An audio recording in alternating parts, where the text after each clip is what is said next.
Assalamualaikum warahmatullahi wabarakatuh.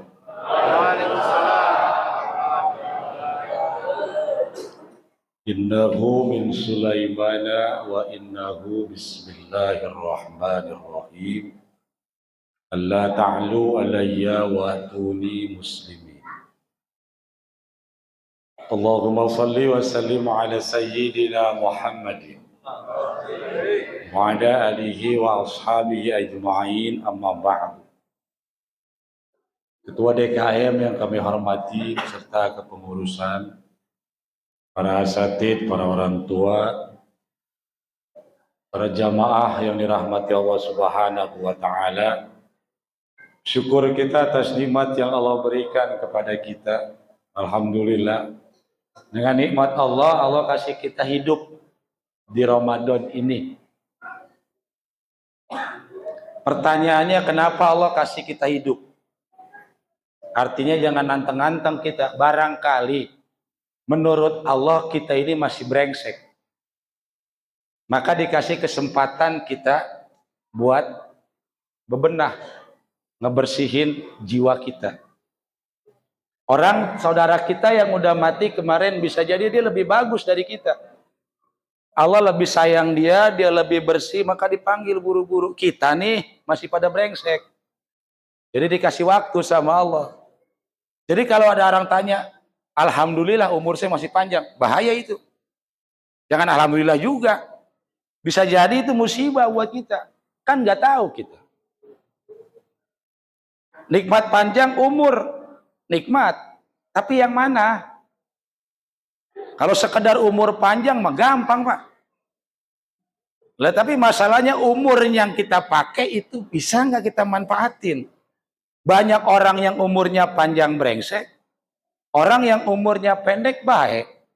Imam Nawawi umurnya pendek, Pak, 29 tahun. Ngarang kitab Al-Azkar. Kemudian dia karang lagi kitab Syarah Muhadzab, tapi umurnya 29 tahun. Tapi namanya sampai sekarang kita sebut-sebut. Umur jasad boleh pendek, tapi umur manusia biar panjang. Karena kita mah ada manusia. Bapak manusia bukan? Yang mana manusianya?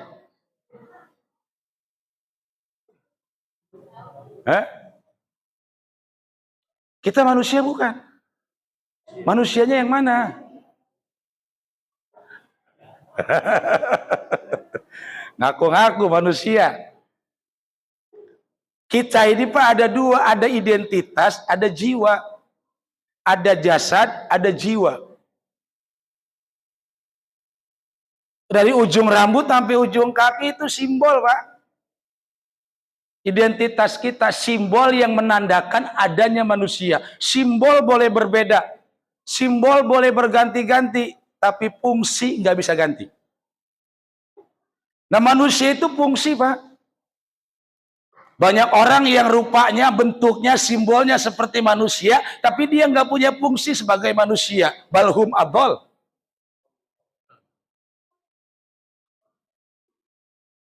Makanya kita ini semuanya bakal innalillahi wa inna ilaihi. Pasti, Pak. Itu kalimat, itu ayat angker, Pak. Itu ayat kalau dibaca sama DKM di musola atau di masjid, mau siang, mau malam, mau tengah hari-hari. Kalau kata DKM, Assalamualaikum warahmatullahi wabarakatuh, innalillahi, pasti jawab. Ada yang lewat tuh, Pak. Ini kalimat dipakai ini kalau ada orang mati. Nah, terus kita matinya kapan? Pak, tiap hari kita mati, Pak. Kan bahasa mati itu menghembuskan napas yang terakhir. Kita tiap hari napas, Pak. Napas kita keluar, masuk, keluar, masuk, keluar, masuk. Ketika napas kita keluar, mati kita, Pak. Ketika napas kita masuk, hidup lagi. Napas kita keluar, mati. Saudara kita yang kemarin mati, napasnya keluar nggak balik lagi, Pak. Kalau kata napasnya balik lagi, nggak jadi mati.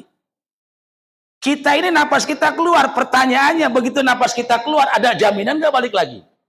Kan kasusnya sama. Tetangga kita yang udah dikubur sama kita, napasnya keluar nggak balik lagi. Napas kita keluar, Pak, apa ada jaminan balik lagi? Nggak ada. Kita mati tiap saat. Yang namanya mati itu bukannya ruh hilang jasad doang, itu perpindahan dimensi. Kita pernah mengalami kematian, Pak.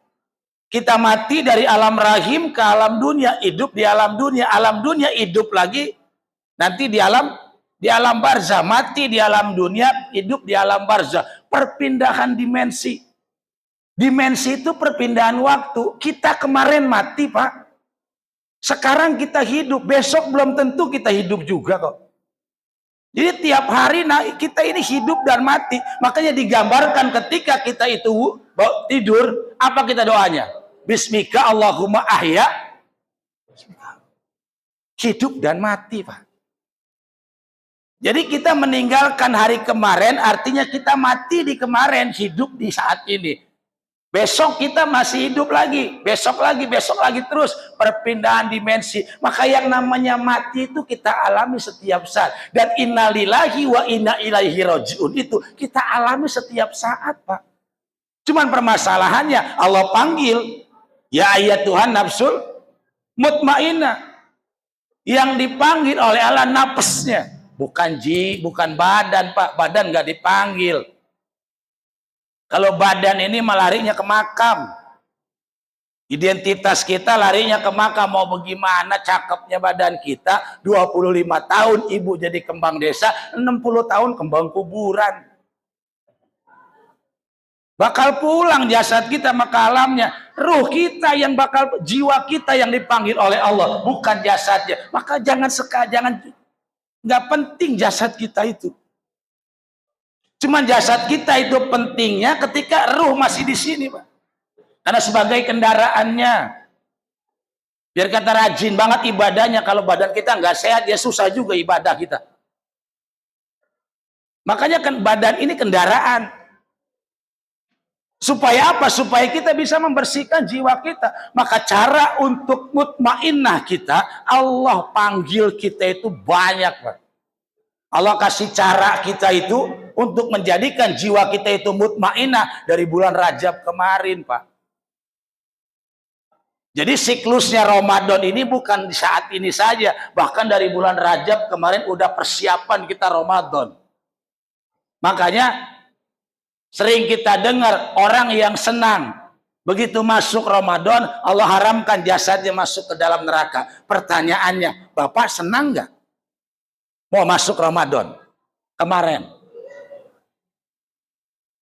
Senangnya di mana kita? Wong jasad kita mau lapar, Pak. Jujur, jasad mah nggak ada yang senang kok, Pak. Mana ada jasad model kayak gini senang besok mau lapar, nggak ada. Yang senang itu jiwanya. Jasad mah belangsak, Pak, lapar kita. Ya pagi-pagi biasa ngopi sama uduk kok. Lah, pagi-pagi berhenti. Makanya jasad kita nih, yang kita pikirin ketika puasa bukan ibadah. Ntar bukanya apa? Sahurnya apa? Itu yang kita pikir. Jam 4 kita jalan naik motor kosong. Begitu pulang kan kiri kanan penuh. Jasad pikirannya. Jasad kita nggak seneng, Pak. Wong baru puasa 1 hari udah bikin status. Alhamdulillah 29 hari lagi lebaran. Masih tange 29. Lah iya, jasad gak ada yang senang. Di mana Allah perintahkan untuk melaksanakan kewajiban, jasad gak ada yang senang. Wong kita terawih kayak gini, apa senang, Pak? Gak senang jasad kita itu. Bapak kalau kita sholat ingat apa, Pak? Kita sholat ingat apa? Ingat Allah. Pertanyaannya apa yang diingat? Saya sholat ingat Allah. Iya, pertanyaannya apa yang kita ingat? Kalau kita ingat Allah, apanya yang diingat? Wah, kalau ingat Allah, saya ingat kekuasaannya, ingat ciptaannya, malah berantakan sholat kita ingat ciptaan Allah. Allahu Akbar, ingat ayam, ingat bebek, macam-macam, ingat ciptaan Allah, malah berantakan sholat kita. Jujur kita sholat dari mulai pertama kita taraweh sampai sekarang, gas kita nggak ingat Allah. Walaupun hati kita Allahu Akbar, inna salati wa nusuki wa mahyaya wa mamati lillahi rabbil alamin, gak inget Allah Pak. Apalagi deket-deket lebaran begini, yang diinget baca belum dibeliin baju, tiket mau pulang mudik habis. Itu ingetan kita, jujur kita gak inget Allah kita. Mau kita lagi zikir la ilaha illallah, la ilaha illallah, tangan main HP, di mana inget Allahnya. Makanya kita sering baca zikir bukan zikirnya. Kalau baca zikir sering kita la ilaha illallah, subhanallah, subhanallah, alhamdulillah, itu bacaan zikir yang kita baca. Karena kita baca, jiwa kita nggak ingat nama Allah. Makanya Allah kasih sebelum puasa ada bulan Sya'ban, sebelum Sya'ban Rajab. Rajab di situ mulai. Makanya ada bahasa Rajab itu diperintahkannya salat, Pak. Pernah dengar nggak? Ketika Rasul Isra Mi'raj itu Rasul naik apa, Pak? Buruk kan ya? Buruk itu apa, Pak? Kalau bahasa Arabnya buruk itu kan barkun. Barkun itu kan kilat, Pak. Tapi kalau digambarin dulu, kalau zaman dulu waktu orang pulang haji itu suka bawa poster, Pak.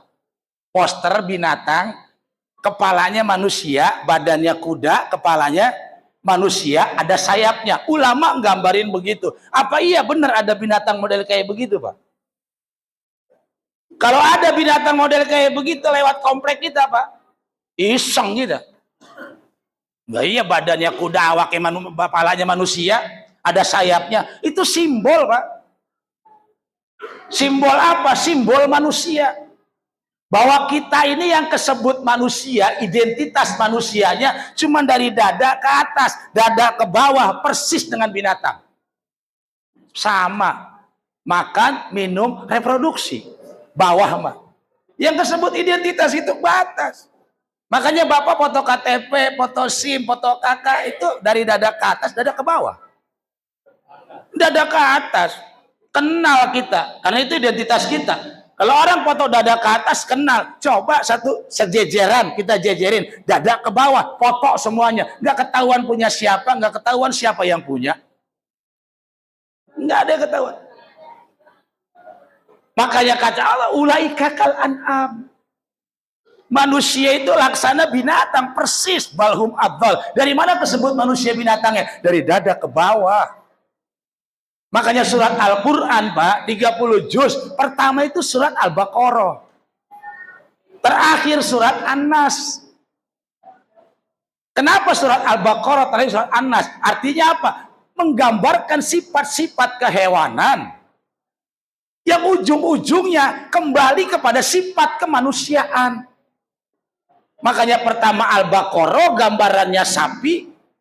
Ujungnya surat Qul a'udzu birabbin nas. Kita bakal kembali itu. Walaupun kita ini hayawanun natik dalam bentuk tubuh yang sempurna, sifat hewannya dibuang bisa agar kita bisa mencapai sifat manusia. Nah, ketika kita sampai sifat manusia, itu yang dipanggil yang mutmainnah oleh Allah. Kemudian selesai itu bulan Rajab. Rajab kita ada perintah sholat. Cara untuk menaikkan jiwa kita, karena sholat merupakan mi'rajnya kita, kan makin naik gitu. Kemudian ada bulan Sya'ban, sebelum puasa ada istilah namanya munggah. Apa itu munggah, Pak? Ibu, kalau munggah apa yang diingat? Hah? Kalau munggah ini apa yang kita ingat? Belanja ya. Pulang belanja dari pasar gerendeng, cabai naik, apa-apa naik semuanya, mau puasa semuanya naik, wajar lah, wong munggah kok. Munggah itu kan naik. Jadi sebelum kita itu naik, tukang dagang udah paham duluan, Pak, munggah. Dia udah munggahin duluan, cabai dimunggahin, ayam dimunggahin, semuanya harga pada munggah semuanya. Nah ini buat kita, biar kita munggah, step. Naik kita ke atas, Ramadan. Kalau Ramadan, Pak, syahrul Ramadan, bulan Ramadan cuma 1 bulan. Maka jangan kita punya anggapan Ramadan ini cuma 1 bulan. Karena bahasanya ada mun, ada mon, ada al-qamar, ada syahr. Al-qamar, qamarun bulan, syahrun bulan, mon dan mun. Kalau mun bulan itu nanti kaitannya dengan waktu. Sama dengan matahari, kaitannya dengan waktu. Tapi kalau mon, syahr, bulan November, Oktober, Ramadan, itu nggak ada kaitan dengan waktu. Itu kaitan dengan sifat. Maka Ramadan bahasanya sifat yang membakar. Pak pernah dengar nggak? Ketika Ramadan itu masuk, surga dibuka, neraka ditutup, setan dipenjara, dibelenggu. Pernah dengar nggak itu?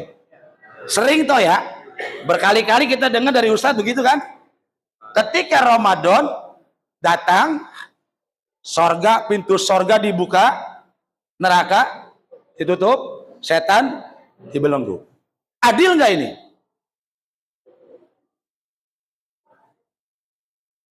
Ketika Ramadan, pintu sorga ditutup, dibuka, neraka dibuka, setan dibelenggu ketika Ramadan.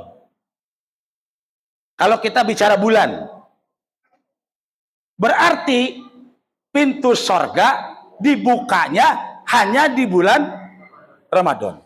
Neraka ditutupnya hanya di bulan Syawal, Hafid, Haji 11 bulan, neraka dibuka, sorga, setan wajar kalau kita brengsek. 11 bulan setan dilepas, wajar nggak brengsek? Wajar nggak kalau kita masuk neraka? Wajar.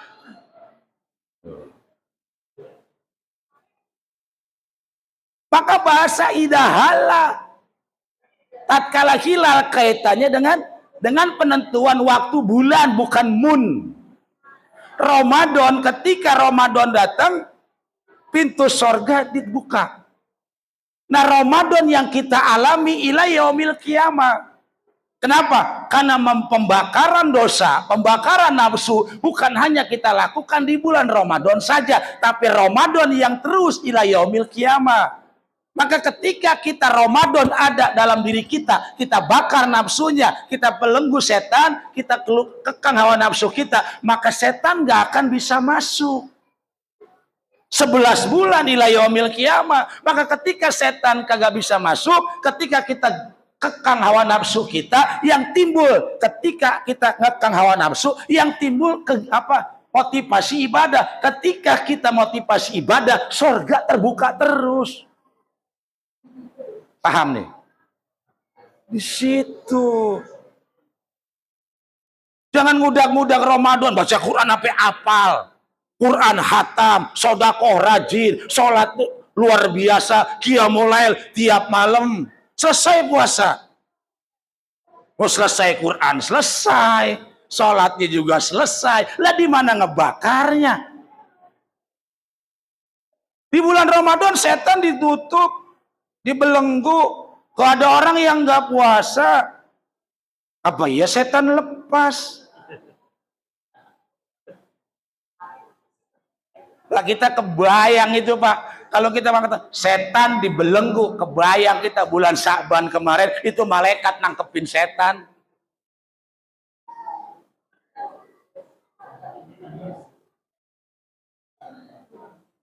Paham nggak? Ramadan ila yaumil qiyamah. Ini cuman bulan Ramadan, bulan star. Kemarin munggah naik, baru satu pintu kita Pak. Baru satu langkah, 12 langkah ke depan masih ada. Ini baru belajar kita. Makanya sering kita dengar syahrut tarbiyah, bulan pembelajaran. Masa iya kita udah 40 tahun, 40 kali Ramadan masih belajar juga? Tiap Ramadan rajin sedekah, takjil di mana-mana. Oh, Ramadan, selesai Syawal selesai. Terus di mana belajarnya? Di mana prakteknya? Kok kita giat ibadah di bulan Ramadan, rajinnya. Selesai Ramadan, selesai juga rajinnya kok. Nah terus bagaimana kita mau munggah? Karena Ramadan ini perjalanan pulang, Pak. bukan perjalanan pergi. Perjalanan pulangnya jiwa kita. Maka selesai Ramadan ada bahasa Idul Fitri. Id itu kembali, bukan pergi, Pak. Pulang. Fitrah itu apa? Fitrah itu netral, bukan suci. Kalau suci matoharoh, itu suci. Zakyun, itu suci. Al-Quran mengatakan qad aflaha man tazakka, itu suci. Tapi kalau fitrah itu netral. Netral itu apa? Seimbang. Allah punya sifat fatoros samawati wal ar. Allah yang menetralkan langit dan bumi, yang menyeimbangkan langit dan bumi. Kalau langit dan bumi nggak seimbang, bisa jadi langit yang rubuh ke bawah atau bumi yang naik ke atas. Karena seimbang, langit pada posisinya, bumi tetap pada posisinya. Itu dinetralkan oleh Allah. Jiwa kita itu netral.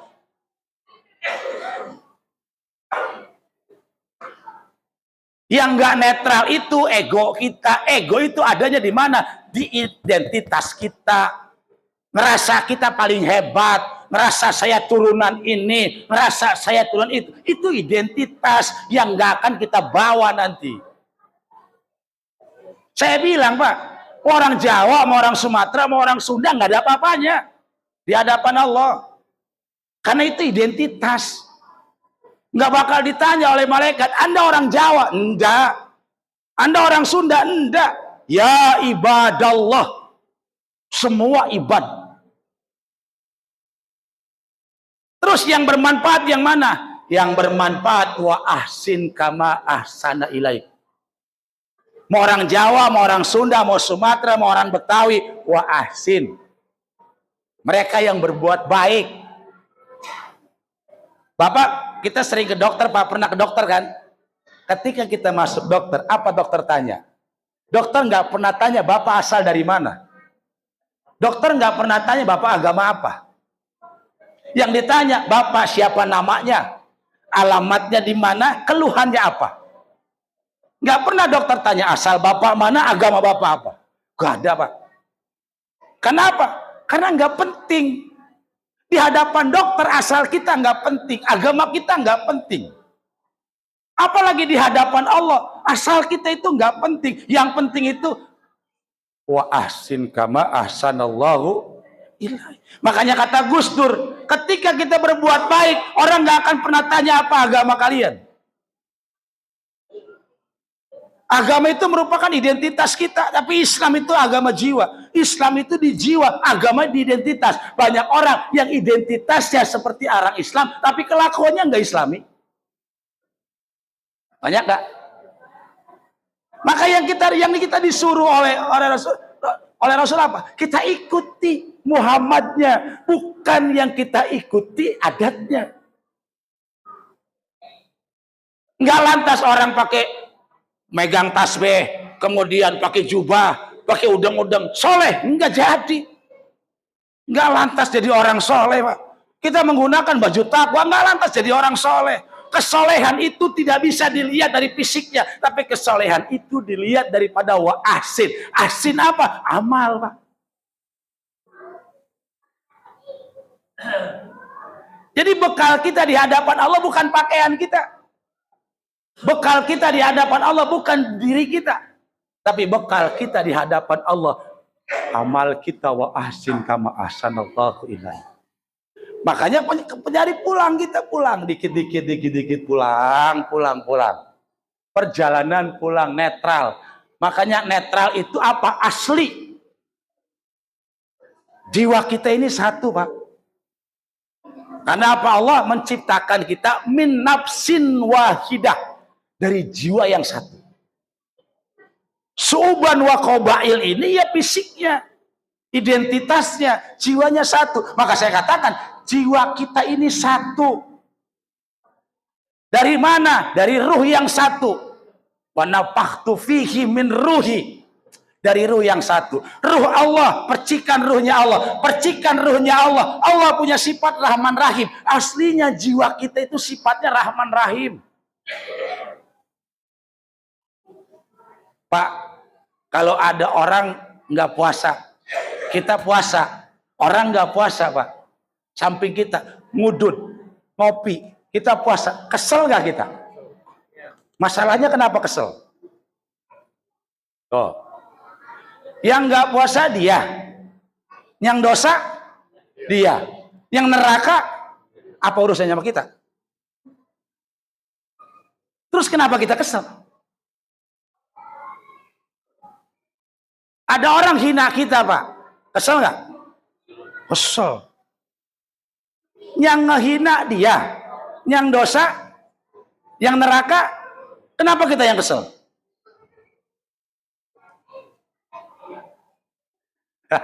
Harga diri. Harga diri. Justru kalau kita marah, diri kita nggak punya harga. Rasul diludahi sama orang Yahudi. Rasul dicaci sama orang Yahudi. Tapi orang Yahudi dikasih suapin sama Rasul. Karena Rasul pakai jiwanya. Muhammad itu jiwanya. Yang mutmainah itu jiwanya. Biar orang hina kita lah yang dihina jasad. Jiwa kita nggak pernah merasa terhina. Kenapa kok kita merasa terhina? Karena kita letakkan jiwa kita pada jasad kita. Kita letakkan jiwa kita pada identitas kita. Sehingga kita merasa kita ini nggak punya harga diri. Bahkan kita, kalau kita merasa nggak punya harga diri, ujung-ujungannya kita jadi lupa diri. Maka Ramadan ini mengingatkan kita biar kembali sadar. Makanya ada bahasa man arafa nafsahu fa'arafa.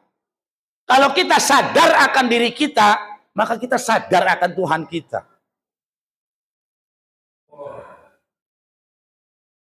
Kita sadar apa enggak? Sholat pengen dapat pahala sorga. Sadar apa enggak?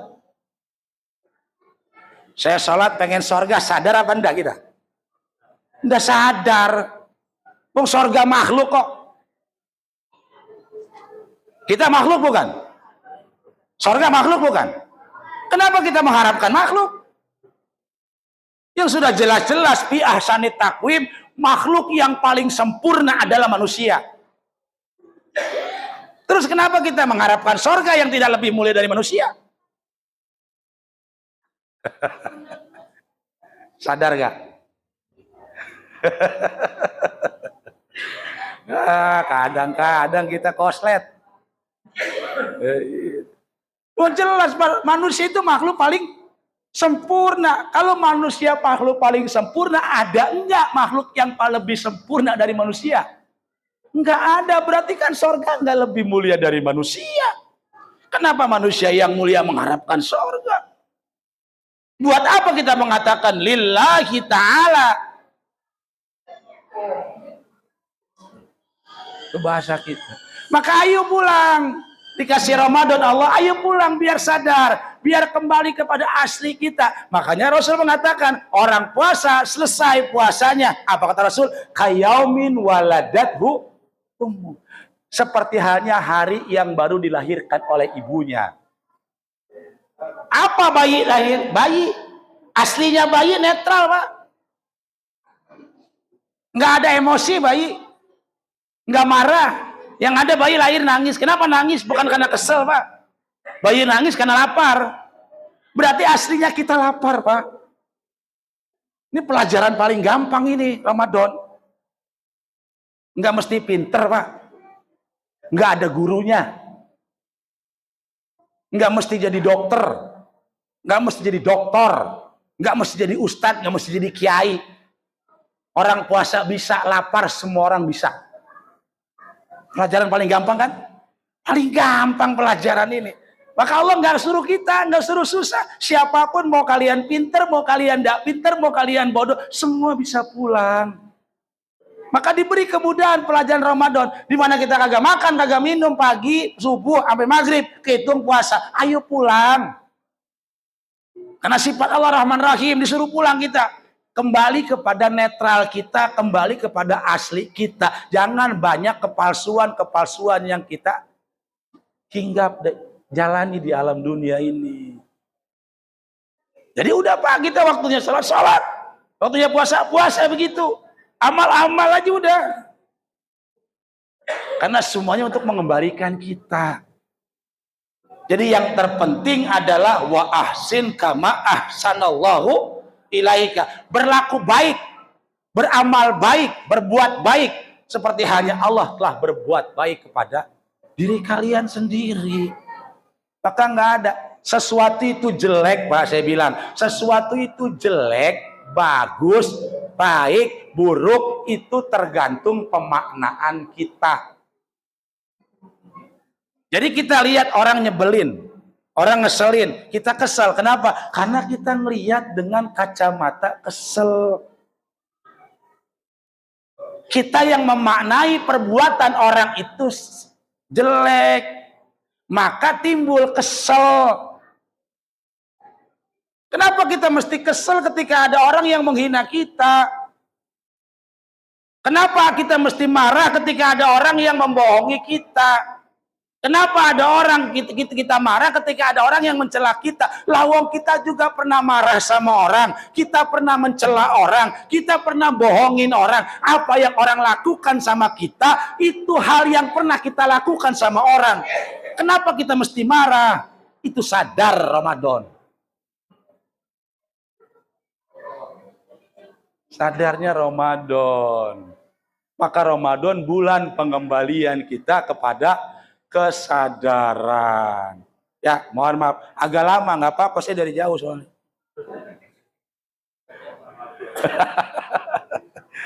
Paham nih. Paham apa Puyeng?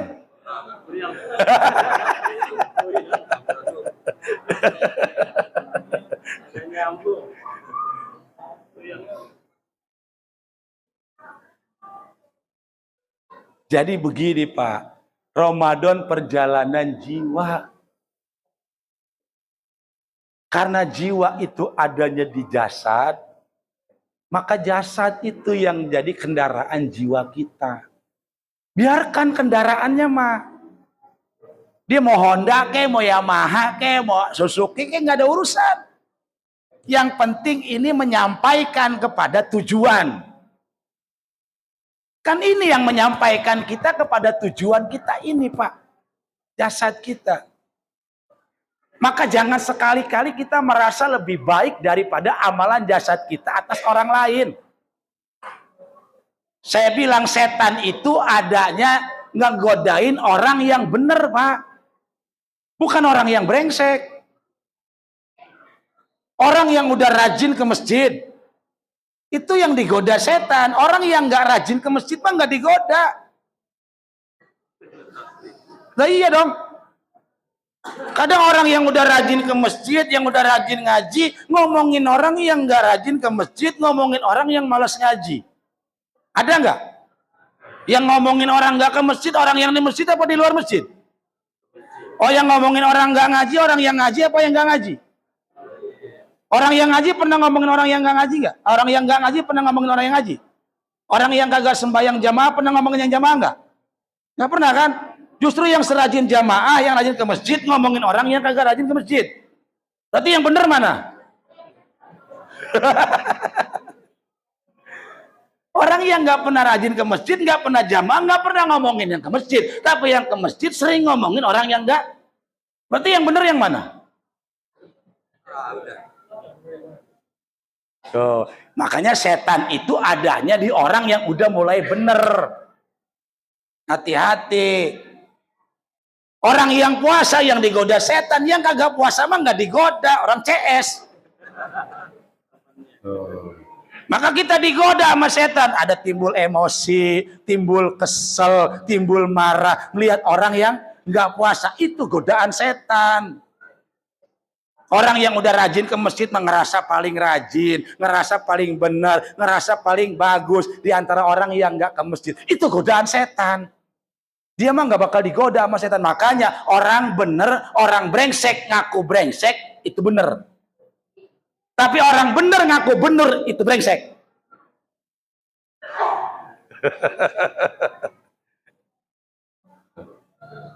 Itu kita banget Pak ya. Kita banget itu. Subhanallah. Makanya ini momen mengembalikan kita Ramadan. Makanya alhamdulillah Allah kasih kita Ramadan biar kita bisa pulang, Pak. Semua orang bisa mati, Pak, bisa. Cuman kematian apa yang kita harapkan? Jangan kita pikir mati nanti, bersiap-siap nanti. Ini saat kita sudah mati. Kita mati di hari tadi, Pak. Waktu yang lewat itu kita sudah mati. Maka kita ada di sini. Maka yang sekarang itu di sini apa yang kita kerjakan saat ini untuk apa? Untuk ke depan. Syukur masih hidup, syukur enggak. Makanya kita enggak akan pernah bisa mensyukuri nikmat Allah kalau berpikir selalu ke depan. Kita besok begini, kemudian yang saat ini kita lupakan. Kita mau terkadang kalau kita dapat nikmat duit banyak, alhamdulillah. Sebenarnya kan itu udah Allah kasih kita dari awal. Maka kita supaya kita bisa bersyukur untuk besok, mau itu besok hidup, mau itu mati, nggak ada urusan. Kita mesti sadar, kita saat ini, amal kita untuk saat ini, hidup kita untuk saat ini. Maka ketika kita bersyukur, bisa bersyukur saat ini, maka kita akan mendapatkan kebaikan besok kalau masih ada. Besok mah kalau masih ada. Jangan mikir besok. Besok mah syukur hidup kagak juga nggak apa-apa. Tapi yang sekarang ini. Maka kita nggak akan pernah bisa bersyukur kalau kita besok. Susah kita bersyukur. Makanya orang kafir itu orang yang nggak bisa bersyukur. Bisa jadi identitas kita muslim, tapi hakikatnya kita kafir. Kenapa? Karena kita tidak bisa mensyukuri yang saat ini. Kita akan bisa bersyukur ketika mendapatkan sesuatu yang akan datang. Itu. Lantas di mana kita? Bekal kita kan? Udah menolak kasih berkah ya? Biar kalau kita mau pulang dah. Iya, biar udah tenang pulang kita. Biar mutmainnah. Kalau udah mutmainnah, rodiyatan, mardiyah, diridhoi dan kita ridho. Mudah-mudahan Allah kasih ridho buat kita semuanya. Ya, biarin lama juga dah, biarin dah. Kagak setahun sekali saya kemari, biarin lama. Bapak sebel sama saya, biarin aja, nggak ada urusan sama saya. Yang bapak yang kesel, bapak yang masalah, bukan saya kan. Lah iya. Oh itu lama banget, sebel banget, biarin, nggak ada urusan sama saya itu. Iya. Jadi saya emang nggak pernah lihat orang itu dengan kacamata sebel, nggak pernah. Saya nggak pernah lihat orang dengan kacamata benci, nggak pernah. Karena itu ajaran Islam rahmatan lil alamin. Dan Allah kasih berkah buat kita semuanya, biar jiwa kita ini bisa membawa badan kita. Jangan badan kita yang bawa jiwa kita, karena bahaya badan kita bakal tinggal di bumi, tapi jiwa kita yang menghadap Allah Subhanahu wa taala. Wa ma'ata mukhalifan lima mabab ababuhun nakun kasukhti walido. Mohon maaf kekurangannya, mohon keikhlasannya, minal aizin wal faizin. Gak bisa jadi saya nggak ketemu lagi dengan Bapak kan? Iya, makanya mohon maaf kekurangannya. Allah kasih rahmat buat kita semuanya. Assalamualaikum warahmatullahi wabarakatuh.